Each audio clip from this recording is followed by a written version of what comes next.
Friends, welcome to Mithun பாவை creation. இன்றைக்கி என்ன பார்க்க போகிறோன்னா, சூப்பரான காரக்குடி பணியாரம் எப்படி செய்யுதுன்னு பார்க்கலாம். இது ரொம்ப டேஸ்ட்டாக இருக்கும்,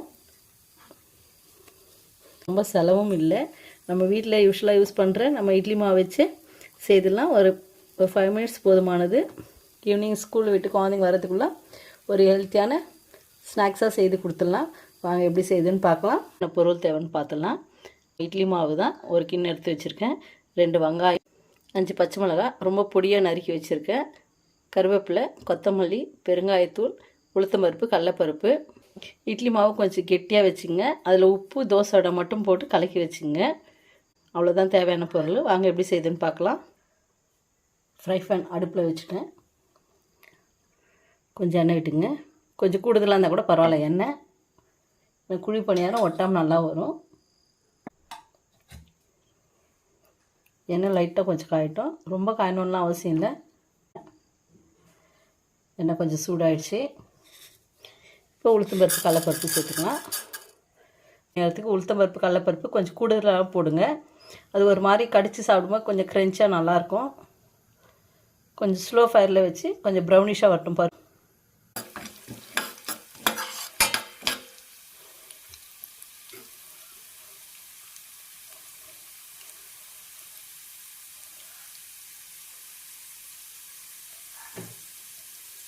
என்னடா இவ்வளோ உளுத்த பருப்பு, கடலைப்பருப்பு சேர்த்துருக்குன்னு நினைக்காதீங்க. கொஞ்சம் அதிகமாக இருந்தால் நல்லாயிருக்கும் குழி பணியாரத்துக்கு, அதனால தான்.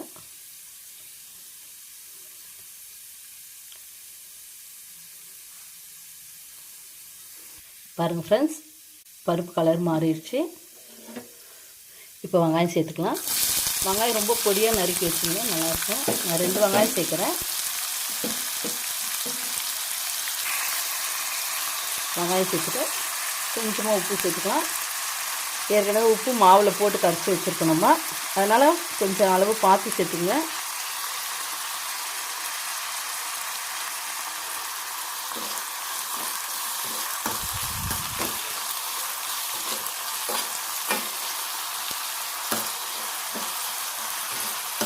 வெங்காயம் ரொம்ப வதங்கி வரணும்லாம் அவசியம் இல்லை. ஜஸ்ட் ஒரு 2 நிமிஷம் வதக்கினா போதுமானது. இப்போது பொடியாக நறுக்கி வச்சுருக்கேன் பச்சை மிளகாய் சேர்த்துக்கலாம். உங்களுக்கு காரம் பிடிக்கும்னா கூடுதலாக கூட ஒரு 2 பச்சை மிளகாய் சேர்த்துக்கலாம். உங்களோட தேவைக்கு ஏற்ப சேர்த்துக்குங்க.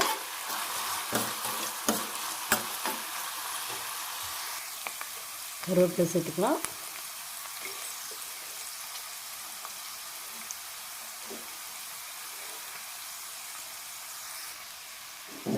இப்போ பெருங்காயத்தூள் சேர்த்துக்கலாம்.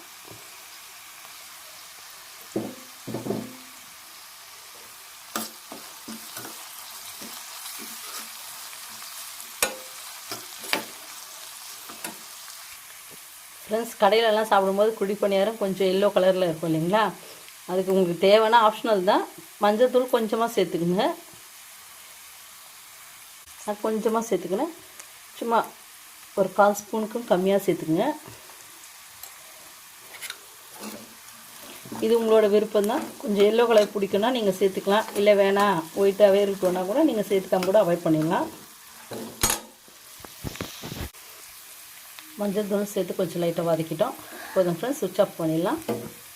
இப்போ இந்த சூடு கொஞ்சம் ஆறட்டும். ஆறின பிறகு கொத்தமல்லி போட்டுட்டு, கொத்தமல்லி சேர்த்துட்டு மாவில் கொட்டி கலந்துட வேண்டியது தான். சூடாக இருக்கும்போதே மாவில் கொட்டினோம்னா மாவு ஒரு மாதிரி இதுவாகிடும். அதனால் சூடு கொஞ்சம் ஆறின பிறகு மாவில் கொட்டி நம்ம கலந்துக்கலாம். தாளிப்பு நல்லா சூடு ஆறிடுச்சு. இப்போ கொத்தமல்லி சேர்த்துக்கலாம்.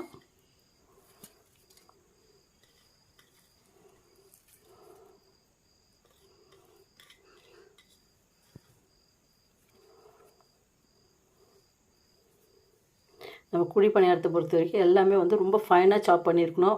வெங்காயம், கொத்தமல்லி, கருவேப்பிலை, பச்சை மிளகாய் எல்லாமே. ஏன்னா வாயில் அவ்வளோ கடிப்படக்கூடாது. அந்த அளவுக்கு ரொம்ப ஃபைனாக சாப் பண்ணிவிடுங்க வெங்காயம், பச்சை மிளகாய்லாம்.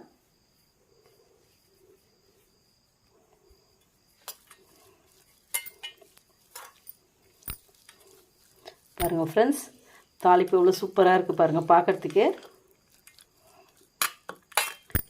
நல்ல மார்னிங் பிரேக்ஃபாஸ்ட்டுக்கு, இப்படி ஸ்நாக்ஸ் டைமுக்கு இல்லைன்னா ரொம்ப சூட்டபுளாக இருக்கக்கூடியது. ரொம்ப டேஸ்டியாகவும் இருக்கும்.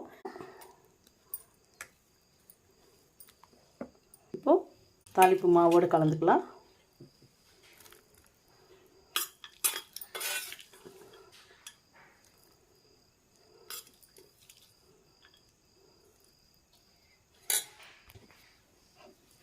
தாளிப்பு நல்லா கலந்து கொடுத்துக்கலாம்.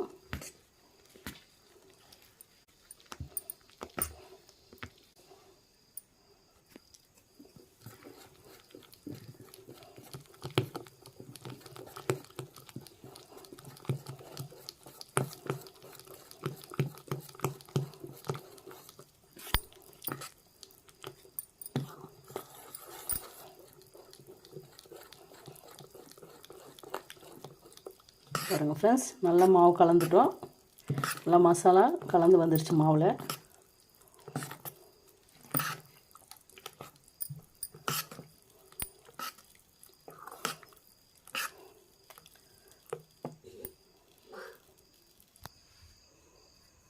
பாருங்கள் ஃப்ரெண்ட்ஸ், குழி பணியார கல் சூடாயிடுச்சு. கொஞ்சம் லைட்டாக எண்ணெய் தேய்ச்சிக்கலாம். இல்லை ஒரு 1/4 ஸ்பூன் அளவுக்கு எண்ணெய் விட்டுக்குங்க. எண்ணெய் விட்டாச்சு. கல் நல்லா சூடு ஏறிடுச்சு. கல் ஓரளவுக்கு நல்லா சூடு ஏறிட்டு இருக்கணும், அப்போ தான் கரெக்டாக இருக்கும். பாருங்கள், ஊற்றும் போது சவுண்டு வருது பாருங்கள், ஒரு சவுண்டு அந்த மாதிரி வரணும். அதே மாதிரி மாவும் வந்து ரொம்ப ஃபுல்லாக ஊற்றிடாதீங்க, குடி ஃபுல்லாக ஒரு 3/4 பாகம் அளவுக்கு ஊற்றினோம்னா கரெக்டாக இருக்கும். அது வெந்து மேலே வருது இல்லைங்களா, அது கொஞ்சம் கேப் தேவைப்படும்.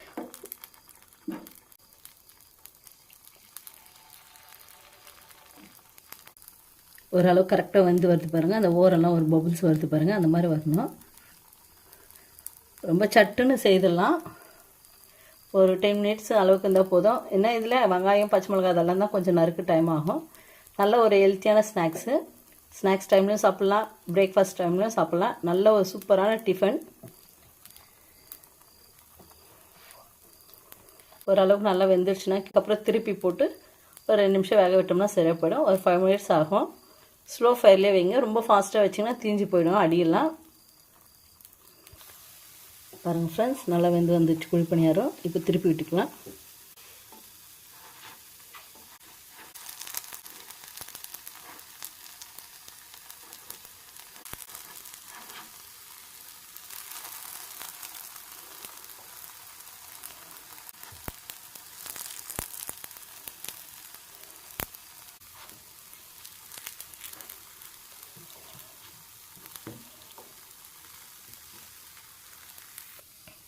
பாருங்கள் ஃப்ரெண்ட்ஸ், நல்லா செவந்து வந்திருக்கு பாருங்கள். இதுதான் கரெக்டான இது. ஒரு 5 மினிட்ஸ் இருந்தால் போதுமானது வேகிறதுக்கு. திருப்பி விட்டு ஒரு 2 நிமிஷம் வேக வச்சு எடுத்துடலாம். இந்த குழி பணியாரம் செய்யும்போது கொஞ்சம் எண்ணெய் தான் கொஞ்சம் கூடுதலாக தேவைப்படும். ஆனால் ரொம்ப டேஸ்ட்டாக இருக்கும். குழந்தைங்களுக்கும் ரொம்ப ஹெல்த்தியான டிஷ்ஷு, நம்ம வீட்டிலே செய்து கொடுத்த மாதிரி இருக்கும். ஸ்நாக்ஸ் டைம்லலாம் ஈவினிங் வந்தாங்கன்னா ஸ்கூலில் விட்டு ஜஸ்ட் ஒரு 5 மினிட்ஸில் ரெடி பண்ணி கொடுத்துடலாம். நீங்களும் மறக்காமல் உங்கள் வீட்டில் செய்து பாருங்கள் ஃப்ரெண்ட்ஸ்.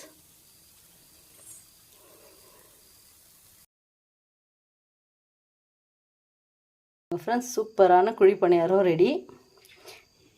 நீங்களும் மறக்காமல் உங்கள் வீட்டில் செய்து பாருங்கள். ரொம்ப டேஸ்டியாக இருக்கும். சைட் டிஷ் எதுவுமே தேவையில்லை, சட்னி அந்த மாதிரி எதுவுமே தேவைப்படாது. அப்படியே உங்களுக்கு தேவைன்னா கொஞ்சம் தேங்காய் சட்னி அரைச்சி வச்சுங்க, ரொம்ப சூப்பராக இருக்கும். ஏன்னா இதுலேயே நம்ம காரெல்லாம் கலந்துருக்கோம் இல்லைங்களா, அதனால் ரொம்ப நல்லாயிருக்கும். நீங்களும் உங்கள் வீட்டில் மறக்காமல் செய்து பாருங்கள். செய்து பார்த்து நம்ம சேனலுக்கு பிடிச்சிருந்தால் லைக் பண்ணுங்கள், சப்ஸ்கிரைப் பண்ணுங்கள். உங்கள் ஃபேமிலி அண்ட் ஃப்ரெண்ட்ஸ்க்கு மறக்காமல் ஷேர் பண்ணுங்கள் ஃப்ரெண்ட்ஸ். தேங்க்யூ.